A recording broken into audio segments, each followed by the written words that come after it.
My name is Gwendolyn Theresa Tompkins Hubbard. My birthday is March 11th, 1952. Do you remember when you first became conscious of your color and what that meant living in that time? I think maybe I was around 6 years old. It never was an issue of importance. Everyone kind of referred to me as the brown-skinned girl with the brown eyes and brown hair. I don't remember anything negative about that. It was a positive experience. How did segregation impact you personally?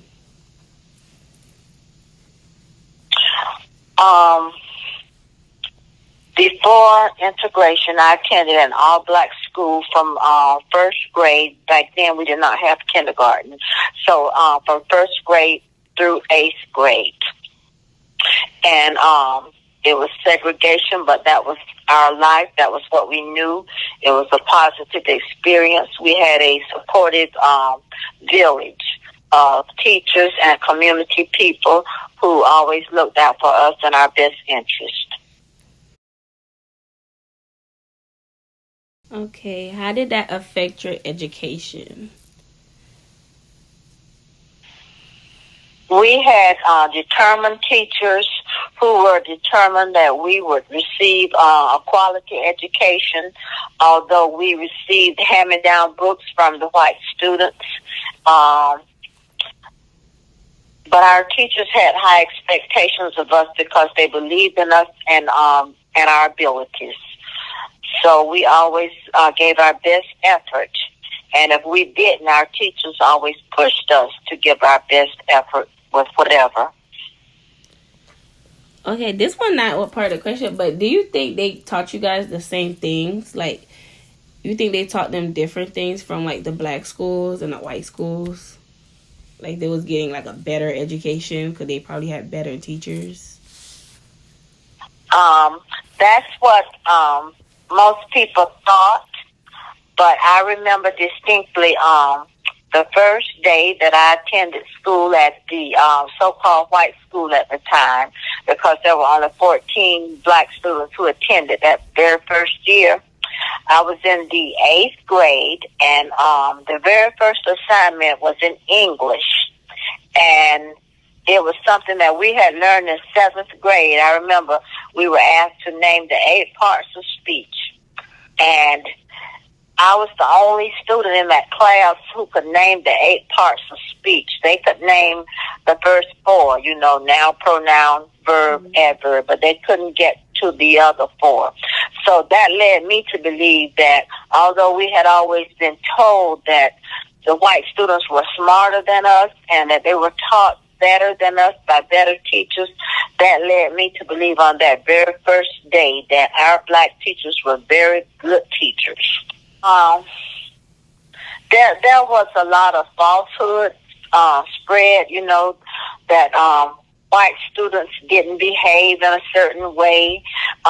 They did not write on the walls in the bathroom and all this kind of stuff. They were just very well behaved. And like I said, when I was pushed over there with them, I realized that was not the case at all. The black students were really much better behaved than white students. Well, that's what some people say was one of the negative impacts of integration, that our students took on the negative behavior of the white students and vice versa. We were taught manners and we were taught to be polite and yes ma'am, no ma'am, that kind of thing. And now our black students don't have any manners, so to speak, but the white students do. So some of the people who really did not believe in integration at the time nowadays say that there was a negative impact of integration on our black community. About the civil rights movement as it happened in other places, do you remember?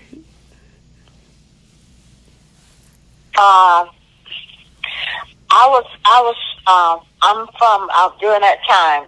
My father had passed, and my mother was a single mother at the time, and it was just my mom, my sister, and myself. So I was not allowed to participate in the civil rights movement activities when they first started. It was a matter of safety, and then my mom worked in a home where she took care of a white family, so she was afraid of losing her job, because Madison being a small town, everybody knew what everybody else did, and the whites frowned on any kind of civil rights activity. So we were not allowed at first to participate in any of that. And my initial level of participation was I was finally allowed to go to an organizational meeting of the NAACP with my grandmother, because she was different from my mom. She was a fiery spirit. The question about Malcolm X and Dr. King, do you remember where you were when you heard the news about their murders? I don't remember much being said about Malcolm X, because, like I said, during that time, people were really afraid of Malcolm X because they saw him as a troublemaker. So the black community did not discuss Malcolm X, did not talk about Malcolm X that much. So when he was assassinated, it was like they fed into what they were told by the media, that he was a troublemaker, and it was a good thing that he was dead. With Martin Luther King, that was different. He was the good guy, so to speak.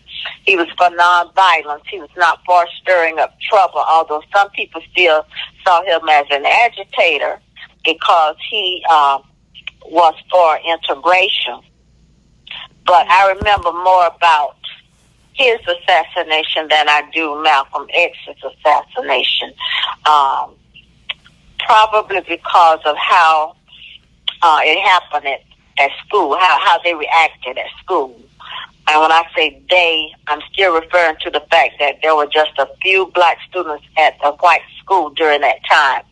And as we walked home from school that day, I distinctly remember a group of white boys on the back of a pickup truck following us across the road, which separated the white community from the black community.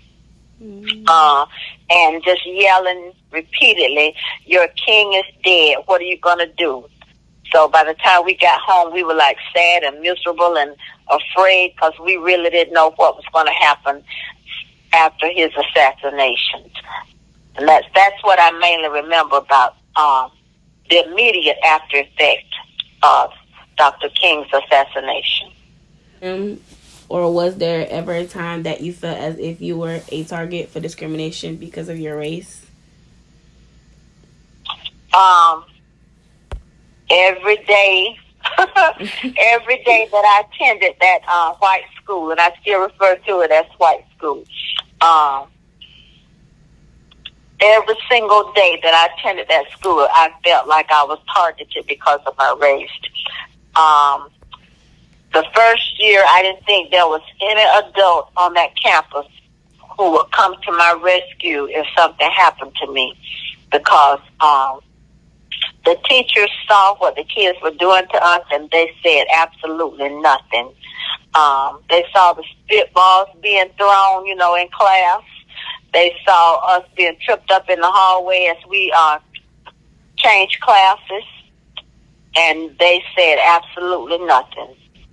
So as a 14, 15-year-old, that was my life. And I have a granddaughter who's 12 years old. Although I share some of my experiences with her, it really doesn't sink in, as to what we experienced, the traumatic side of it and what it did to me as an individual. There's really no way for her to understand that. Says, what do you want others to know and understand about your life and times? That's a hard question. from, and stand for something. You know your identity. That's important.